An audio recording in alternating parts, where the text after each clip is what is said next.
కూటమి ప్రభుత్వం అధికారంలోకి వచ్చిన ఏడాది అయిన సందర్భంగా విశాఖ జనసేన పార్టీ నగర కార్యాలయంలో జనసేన నాయకులు, కార్యకర్తలు, అభిమానులు సంబరాలు జరుపుకున్నారు. అనంతరం వారు మాట్లాడుతూ కూటమి ప్రభుత్వం రాష్ట్రాన్ని అభివృద్ధి పదంలో తీసుకెళ్తుందన్నారు. ఎన్నో కంపెనీలు ఏపీలో పెట్టుబడులు పెట్టే దిశగా అడుగులు వేస్తున్నాయని, ప్రజలకు మంచి పాలన అందించడమే ఈ ప్రభుత్వ లక్ష్యం అన్నారు. ఈ సందర్భంగా CM Chandrababu, deputy CM Pawan కళ్యాణ్కు శుభాకాంక్షలు తెలిపారు.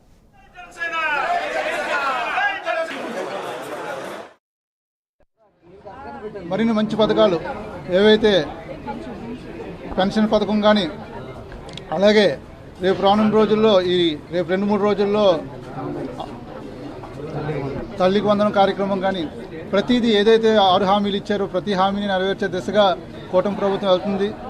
ప్రతి హామీ నెరవేర్చుకుంటాం. మేము జనాల్లో ఉంటాం. జనాల్లో ఏవైతే మేము హామీలు ఇచ్చారో అవన్నీ పూర్తి చేసి, అలాగే ఇక్కడ దక్షిణ నియోజకవర్గంలో మా వంశీకృష్ణ శ్రీనివాస్ ఎమ్మెల్యే గారు ఏ హామీలు ఇచ్చారో అవి కూడా పూర్తి చేసుకునే విధంగానే కార్యాచరణ జరుగుతుంది. ఈ సందర్భంగా మా డిప్యూటీ సీఎం పవన్ కళ్యాణ్ గారికి శుభాకాంక్షలు తెలియజేసుకుంటున్నాం. అలాగే స్వాతంత్ర్యం వచ్చిన రోజు ఈ రోజు మరి అంధకారంలో నెట్టవేయబడినటువంటి ఆంధ్రప్రదేశ్కి ఒక దశ దిశ లేకుండా ఉన్నటువంటి గత 5 సంవత్సరాల వైఎస్ఆర్ కాంగ్రెస్ పార్టీ కాలంలో మరి అంధకారంలోకి వెళ్ళిపోయినటువంటి ఈ ఆంధ్రప్రదేశ్కి మరి ఊపిరి పోసినటువంటి రోజు ఈ రోజు.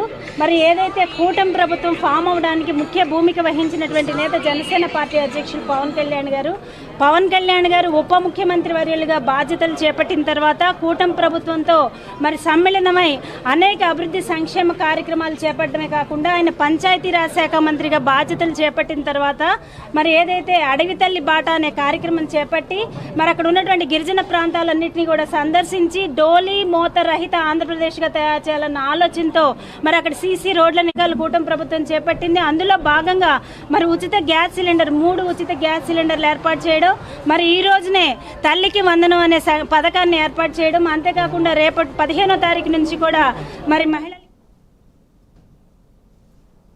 ఇవి పిలిచిన updates. Keep watching Prime nine news.